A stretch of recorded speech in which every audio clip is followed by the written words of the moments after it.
Now, President Cyril Ramaphosa will be participating in a roundtable on navigating the new landscape for African minerals in New York this afternoon. For more on this now, let's bring in our correspondent, SABC News correspondent, Sherwin Bryce-Pease in New York for us. Sherwin, a very good afternoon to you. Of course, President Cyril Ramaphosa is then expected to meet with the Business Council for International Understanding. Just talk to us about what we can expect this afternoon.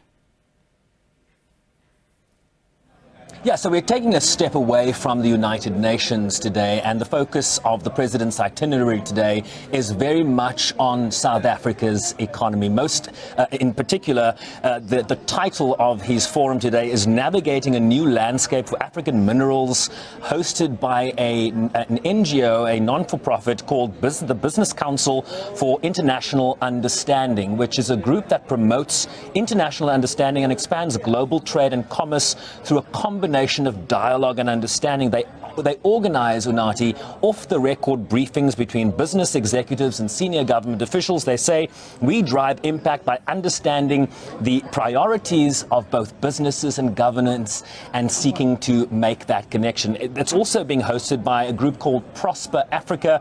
It's a U.S. presidential-level national security initiative aimed at strengthening the strategic and economic partnerships between the United States and Africa by catalyzing transformative two-way trade and investment flow. That should essentially lay out for you what the conversation in the room is going to be about. A lot of business executives have arrived here, among them the chairman of the board of Sasol, the board chair of APSA, the group CEO of Standard Bank, CEO of Anglo-American, a representative from the Congress, from COSATU, the trade union in South Africa. So you can just see a very dynamic group of people that will be in the room to discuss. And among the speakers will be South Africa's ambassador at large and the co-chair of the Secretary General's panel on critical energy and for transition minerals, Ambassador Nozipho Mxakatho-Diseko, who joins me now. Ambassador, good to see you. Thank you for taking the time to speak with us. Tell us about this meeting and the critical nature of it. Thank you very much, Sherwin, for inviting me to share with South Africans the importance of the topic under a discussion, which is critical minerals, because everything we do now is determined and relies upon critical minerals. But who has them is not everybody.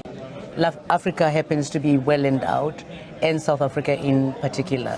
So this provides an opportunity for South African businesses and American businesses to see how they chart a way forward for us to have mutually beneficial relationships. They invited me here to come and talk about the report of the Secretary General that proposes guardrails and some rules for operations in the mining of these critical minerals. His main worry was that we've had mineral booms before in the world that have left African countries hollowed up and stuck where they were with disfigured economies. So he needed us to put a set of rules on the table that would ensure that the boom that we are seeing for the demand for minerals catalyzes growth, but at the same time ensures that it supports democracy and human rights. So I want to talk a little bit more about the report that you came out with just a few weeks ago. The report is based on how to ground the renewables revolution in justice and equity in an effort that spurs sustainable development, that respects people's rights by powering prosperity in resource-rich countries. You talked about the history of mining that is not blameless. You said the report seeks to ensure producer economies are not disabled and incapacitated. How big a concern is that in a room full of business executives today in terms of the future we all seek? Well, the beauty of the panel that I worked with to produce the rules is that it had business inside. I think that business has come to realize that human rights is good business, so they do not fear mention of human rights. What they need is to be told what is it that they should do and what is it that they should not do. The mining sector was represented in the panel and had a lot to say. In fact, as some of the actions that we've proposed for catalyzing the implementation of the report is the establishment of a legacy fund Right. to clean up the past of mining. And the mining sector had no challenges in the panel with all of that. Ambassador, final question as they get started here. This is very much about understanding the value chains, but ensuring that people at source, economies at source, benefit from this new race for these new renewable minerals that are going to be central to a future of artificial intelligence and robotics. How can South Africa leverage the depth of its mineral wealth to ensure that that actually happens? You know, South Africa is a mining country. It has the wherewithal to ride this wave and make something dramatic out of this. We are a country that is founded on mining. We have mining companies.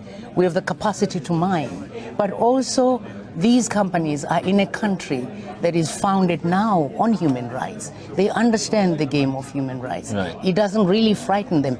They just need certainty and clarity on how to proceed. So there's no reason why South Africa should not benefit maximally from this wave. What's your take on Prosper Africa, right? They call themselves the United States offering a large consumer base, the world's deepest capital markets, and a commitment to job creation, transparency, and social responsibility. That all hasn't always been the premise of relationships with business, foreign direct investors that come into the country. This, of course, becomes critical for the future that South Africa seeks in terms of the long-standing social issues that we're trying to correct. I think what I note in their mandate or in their objectives is job creation, which speaks to justice and equity that is at the heart of the report. So anything that moves in that direction for me, I support that. Right, Ambassador, I'm going to let you go and take your seat. Thank you very much. We're about to get started here, Nati. I'm happy to have a quick dialogue with you just to lay out that, of course, Ambassador Nozipho Mxakatho Diseko, South Africa's ambassador at large, and the co-chair of the SG's panel on critical energy and transition minerals. We're just minutes away from the president's arrival, I believe. Everybody else is in the room, but let me just tell you what the president is doing later today. He will be going down to the New York Stock Exchange. Correct. He will engage more with business leaders down there. I've got their mic. We also understand that the president is going to be ringing the closing bell at the New York Stock Exchange later at the closing of the trading floor later this afternoon around 10 p.m. South African time. We plan to be on the floor with the South African president and, of course, bring you those visuals live. So a big day focused on South Africa's economy as we get started here in New York.